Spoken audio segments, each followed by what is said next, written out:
और आइए बात करते हैं बांग्लादेश में उठ रहे सियासी तूफान को लेकर। पड़ोसी देश बांग्लादेश की अगर बात की जाए तो राजनीतिक अनिश्चितता के साथ साथ राजनीति में अटकलों का बाजार गर्म है। पूर्व राष्ट्रपति देश छोड़कर पहुंच गए, कहां पहुंचे? थाईलैंड। और अचानक आखिरकार क्यों भागे पाकिस्तान के उच्चायुक्त बांग्लादेश से? अब इस पर हो ये रहा है कि यूनिस सरकार जो है वो बौखला गई है और कई अधिकारियों पर आनन फानन में ये कार्रवाई की जा रही है। हम जानते हैं कि बांग्लादेश की जो पॉलिटिकल स्टेबिलिटी है वो स्टेक है और इसी वजह से हमने देखा कि लगातार वहां पर अनिश्चितता का माहौल है। तो ढाका से भाग गए पाक उच्चायुक्त, उन्होंने देश छोड़ा है और ढाका से वो दुबई होते हुए पहुंचे हैं इस्लामाबाद। और अचानक इनके देश छोड़ने पर कई सवाल उठ रहे हैं क्योंकि बांग्लादेश सरकार के पास अब कोई उच्चायुक्त अगर वहां पर तैनात है, वो क्यों जा रहा है, क्या कर रहा है, इसकी कोई जानकारी बांग्लादेश सरकार के पास है नहीं। और देश छोड़ने के दिन ही ढाका स्थित उच्चायुक्त को बताया गया, यानी जिस दिन वो देश छोड़ रहे थे उस दिन बताया गया। और मारूफ यानी कि जो उच्चायुक्त है पाक के, उनके अचानक जाने पर अब अटकलों का बाजार गर्म है। पाकिस्तान उच्चायोग ने वापसी के संकेत दिए कि 2 सप्ताह के बाद हो सकता है कि वो वापस लौट आए। और सत्ता पलटने के बाद, जब से हमने ये पैराडाइम शिफ्ट देखा है पावर का, यूनिस सरकार के चहेते थे मारूफ, अब चहेते थे अचानक बिना बताए क्यों चले गए। और यूनिस सरकार के नेताओं के साथ वो बैठ के भी कर रहे थे। आखिरकार ऐसा क्या हुआ कि उन्हें ये फैसला लेना पड़ा? ये बड़ा सवाल है जो कहीं ना कहीं और कई सवाल खड़े करता है। अब बांग्लादेश के सियासी तूफान का जिक्र करते हैं। पूर्व राष्ट्रपति मोहम्मद अब्दुल हामिद ने भी देश छोड़ दिया।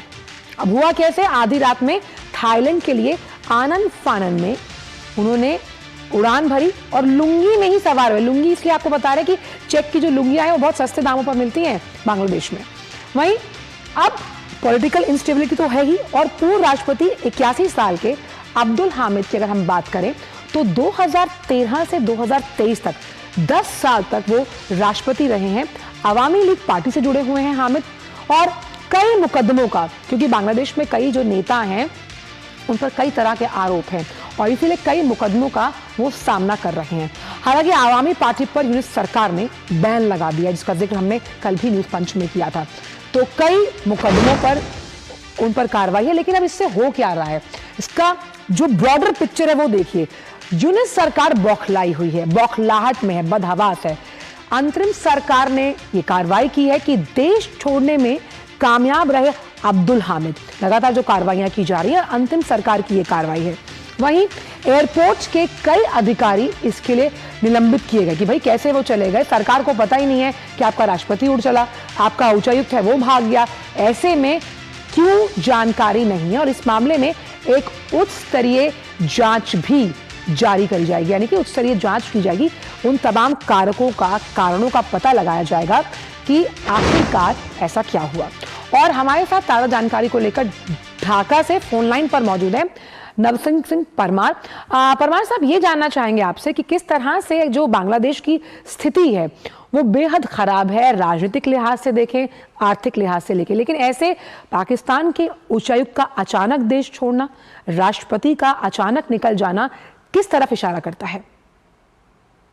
जी, जैसा कि आपने बताया कि बांग्लादेश के पूर्व राष्ट्रपति जो है वो कुछ दिन पहले अचानक से देश छोड़ के थाईलैंड चले गए, जिसके बाद बांग्लादेश के होम मिनिस्टर ने बहुत ही उसका जो कठोर स्टेटमेंट दिया था कि जो भी इसके पीछे किसी को बख्शा नहीं जाएगा। मतलब उनकी पैरों तले से जमीन खिसक गई, मानो ऐसा सिचुएशन हुआ। उनको पता ही नहीं था कि बांग्लादेश में से एक इतना बड़ा स्टेट्समैन और बड़े पॉलिटिकल लीडर जो है, पूर्व राष्ट्रपति रहे, वो कैसे देश से बाहर चले गए। और बांग्लादेश की पुलिस, उनकी जो भी एजेंसीज है, एयरपोर्ट अथॉरिटीज है, वो सब सोते रह गए। एक तो ये है। दूसरा, अभी जो पाकिस्तान के हाई कमिश्नर है सैयद अहमद मारूफ, जो 11 तारीख को अचानक से देश छोड़ के चले गए। हालांकि प्रोटोकॉल ये होता है, डिप्लोमेटिक प्रोटोकॉल, कि जब भी कोई मिशन का हेड जो है, हाई कमिश्नर, किसी भी होस्ट देश से बाहर जाता है तो उससे पहले हो होस्ट कंट्री को, उसका जो मिनिस्ट्री ऑफ एक्सटर्नल अफेयर्स होता है, उनको बाकायदा लिख के देता है कि इतने दिनों के लिए, ड्यूरेशन भी रहता है, इतने दिनों के लिए हेड ऑफ द मिशन जो है वो बाहर रहेंगे और उनकी एब्सेंस में जो उनके नेक्स्ट या जो भी कोई है वो चार्ज दी अफेयर्स या एक्टिंग हाई कमिश्नर रहेंगे। लेकिन इस केस में ये हुआ है कि हाई कमिश्नर तो बांग्लादेश जो पाकिस्तान के हाई कमिश्नर बांग्लादेश में थे मारूफ, वो तो अचानक से निकल गए। उसके बाद उनकी ऑफिस ने बांग्लादेश में पाकिस्तान का हाई कमिश्नर ने एमईए को, बांग्लादेश का जो मोफा है, उसको लेटर भेजा कि वो अभी छुट्टी पे गए हैं। लेकिन कितने दिन के लिए गए वो बताया नहीं। ये किस तरह की अंतरिम सरकार है कि स्टैंडर्ड ऑपरेटिंग प्रोसीजर्स जो कई मायनों में बहुत इंपॉर्टेंट होते हैं किसी भी देश के लिए, वो फॉलो ही नहीं हो रहे। और आपका जो डिप्लोमैट है, जो पाक उच्चायोग का डिप्लोमैट है, वो चला जाता है, राष्ट्रपति चला जाता है। ऐसे में अंतरिम सरकार को कानों कान भनक भी नहीं लगती, और जब लगती है तो फिर आप कार्रवाई करते हैं। आखिरकार यूनिस सरकार के अंदर खाने चल क्या रहा है? ये वैसे तो इसको सरकार कहना ही थोड़ा गलत होगा, क्योंकि वो एक एडमिनिस्ट्रेशन है, इंटरिम व्यवस्था है, वो चुनी हुई सरकार नहीं है। और जो 5 अगस्त के बाद शेख हसीना का देश छोड़ने के बाद जो सिचुएशन हुई और उसमें जो केओस हुआ था, वो केओस वाली कंडीशन में उनको एक टाइम बीइंग एक इंटरिम गवर्नमेंट, उनका इंटरिम मुखिया बनाया और advisory, they are not minister, they are not governor, they are not prime minister, उनको चीफ एडवाइजर बोला जाता है। और बाकी जो मंत्री के तौर पे जो काम करते हैं वो एडवाइजर है। तो वो कोई गवर्नमेंट नहीं है, इलेक्टेड गवर्नमेंट नहीं है। और वो जो कुछ प्रेशर ग्रुप है स्टूडेंट का, या उनके जो कुछ इस्लामिस्ट पार्टी है जो उनको तो हम ये मान सकते हैं कि यूनिस सरकार की लगातार मुश्किलें बढ़ती हुई नजर आ रही हैं, क्योंकि अंदर खाने भी अगर देखा जाए, क्योंकि ये कार्यवाहक सरकार है, तो अपने काम को करने के लिए कई ऐसी आधिकारिक पुष्टियां चाहिए होती हैं जो उनके पास नहीं है। लेकिन फिर भी अभी मुश्किल के दौर से गुजरता हुआ बांग्लादेश। बहुत बहुत शुक्रिया नवल इन तमाम जानकारियों से साझा करने के लिए। तो साफ